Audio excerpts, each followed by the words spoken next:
By now, it's a scene we're all familiar with. A crowd of people gathered together, holding up signs, cheering as they prepare the way for their favorite political candidate. The person they believe will make America great again, or offer a future to believe in, or reignite the promise of America, or remind us that America starts here, or tell us that they are, quote, K for us. I think we got them all. The point is, we know the scene. Crowd of people, lots of reporters, a podium, front and center. A feeling of electricity as the announcer says, please welcome the next president of the United States. And while it seems like this fall, for better or at this point worse, we will be pitting a lifelong Methodist against a months-long Presbyterian, let us step outside of our own political reality for just a moment to imagine that another candidate stepped forward. An outside kind of candidate, a dark horse, if you will. That's right, friends, let's pretend for just today that Jesus was running for president. Dun, dun, dun, dun, dun, dun, dun, dun, dun, dun, dun. My name is Jesus, and I approve this message. Now, admittedly, there would be some slight challenges even to his candidacy. For one thing, he's not a natural-born citizen. For another, his birth certificate is complicated on the paternal side. And for another, he died when he was 33. Sure, there was the whole resurrection thing. We'll get to that next week. But for today, let's just go with it. After all, we've never had a Jewish president. Let's imagine that Jesus was the one to ride in on that giant bus, or unridden colt, or whatever he chose. That Jesus was the one to step up to that podium, that Jesus was the one to speak in front of those throngs of people longing for someone to believe in.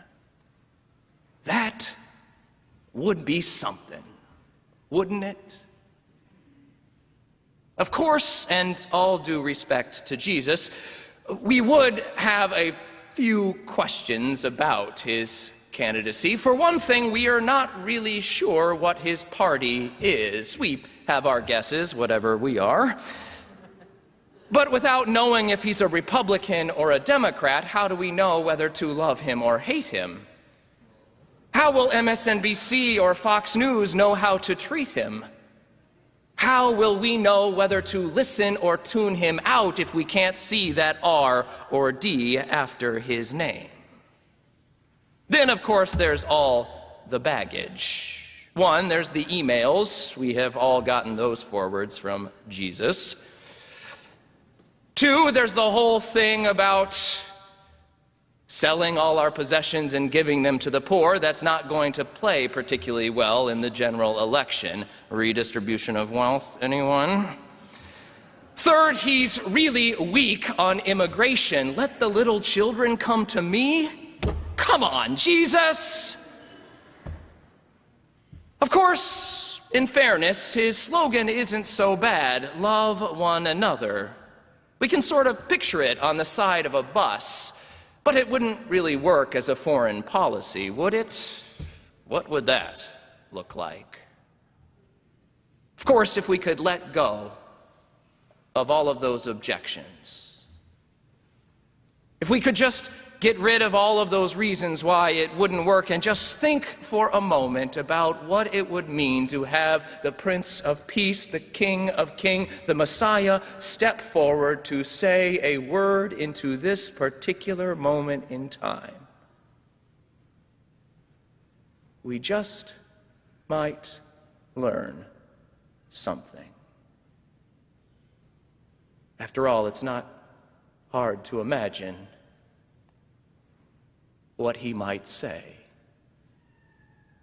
Even if we don't want to admit it, even if we don't know the exact words, it's not hard to imagine what he might have to say to this particular moment in time.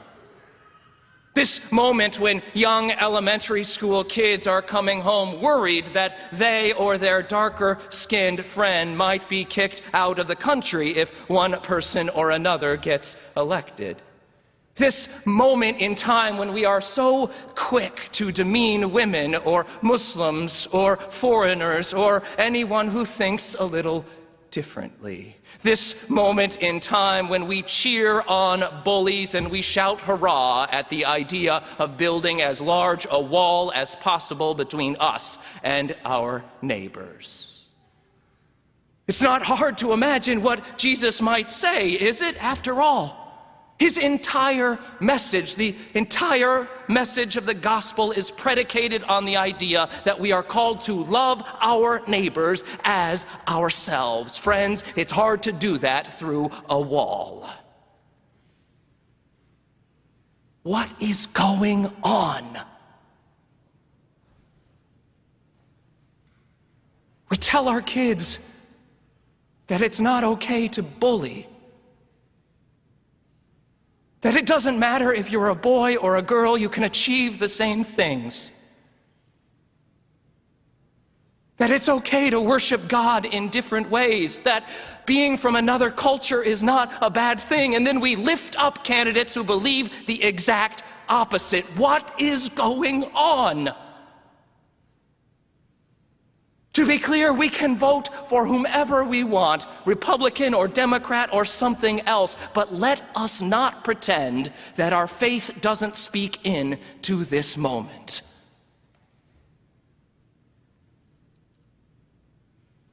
The message of Jesus Christ was fundamentally good news to the poor, to the weak, to the downtrodden.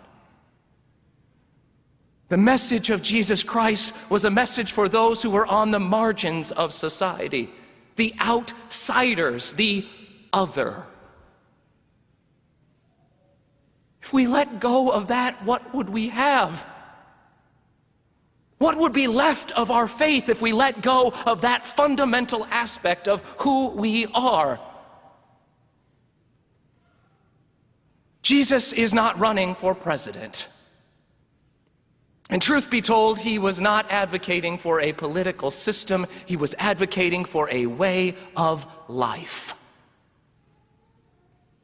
It is a way in which we are called to let go of those silly things that we use to divide us, young or old, black or white, gay or straight, male or female, rich or poor, broken or whole. We are called to let go of those things for the sake of love, for the sake of life. And the truth is, we are not always going to be able to accomplish that through a vote. It will take our voice. And if we're wondering how to start, it might help by remembering a time 2,000 years ago when another crowd of people were gathered together clamoring for a new kind of leadership.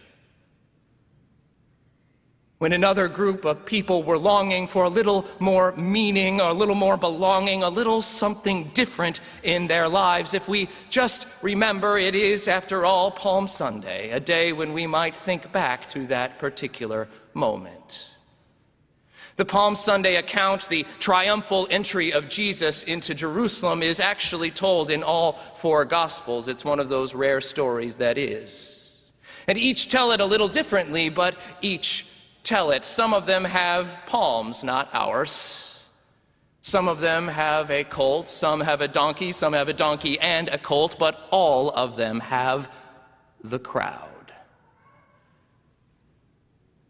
That crowd of people who was longing for something more. That crowd of people who were looking for something else in their lives, looking for something else that might bring them together, that might bring them up, and they were looking wherever they could find it. We know the feeling, don't we?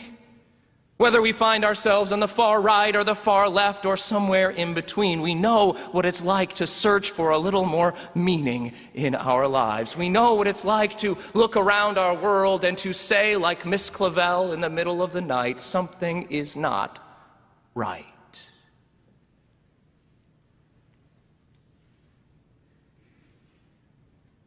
Something is not right.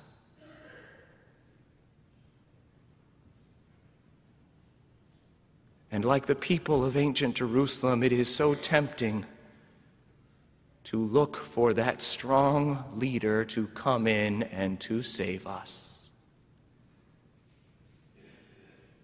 They wanted a bully.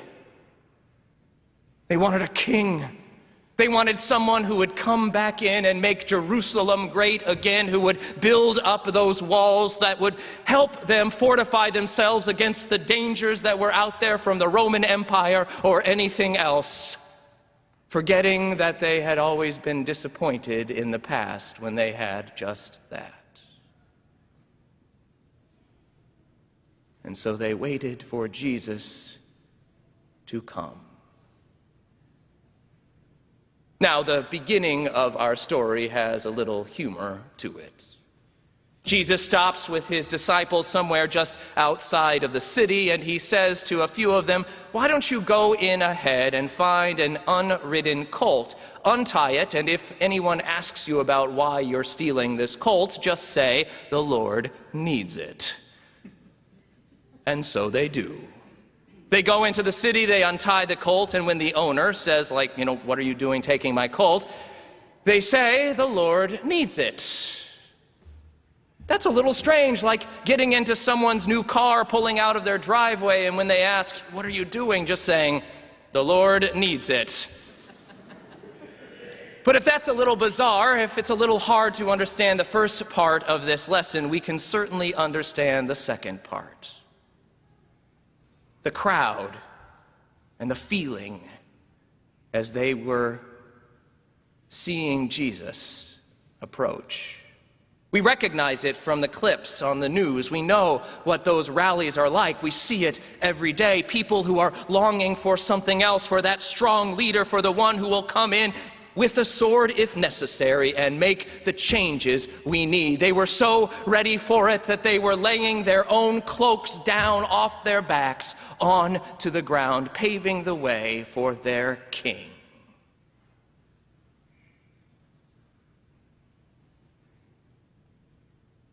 But Jesus didn't turn out to be who they thought he was. And within a week, the same people who were giving Jesus the shirts off their backs were tearing the shirt off his. Within a week, he was dead.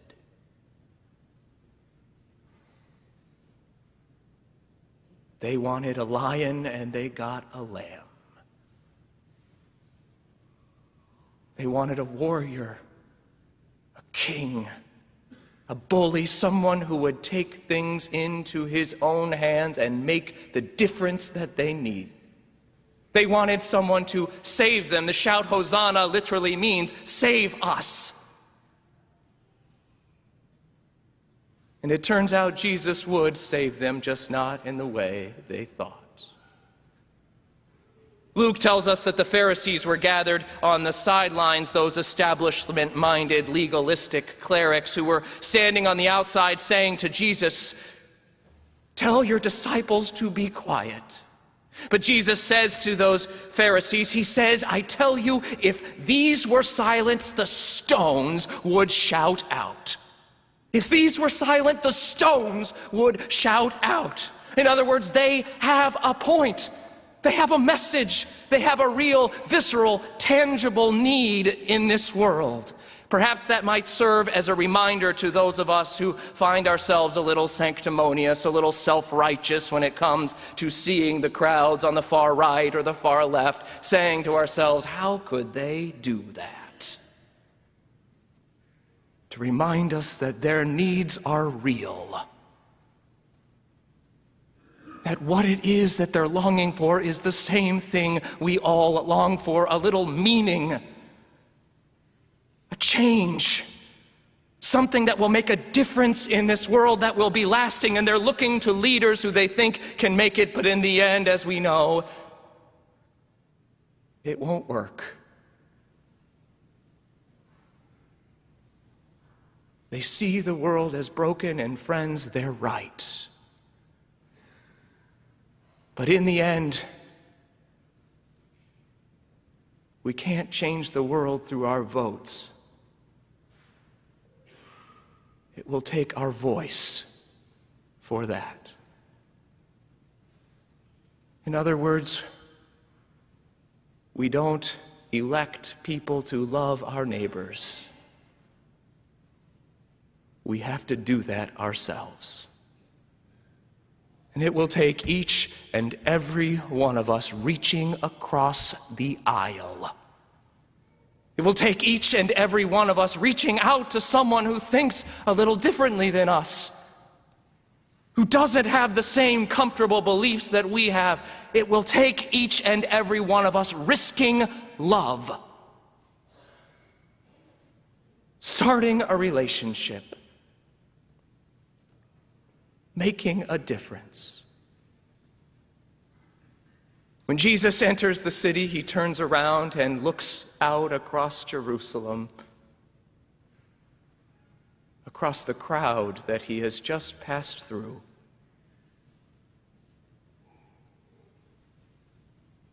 And he weeps.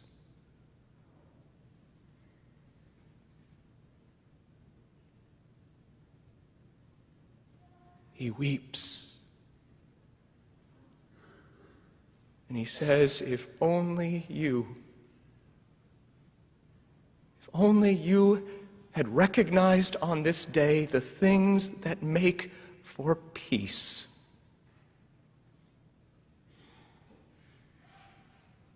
It is so tempting to allow ourselves to stay in that dark place, friends. To stay in that part of our souls that hates people who think differently, who thinks there is no hope for this world, who think it is broken beyond belief. But friends, we are here together and we can make a difference. That's what it means to be a part of a church. We can come together. Yes, the world is broken. Yes, there are things that we need to do to stand up for, and things that we need to do to make a difference in this world, but it will take each and every one of us doing it together, not through our vote, but through our voice.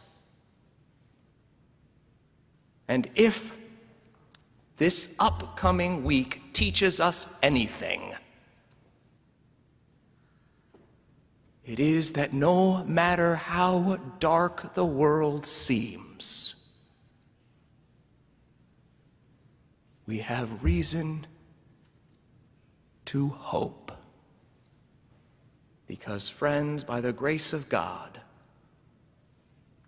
love wins in the end. Thanks be to God. Amen.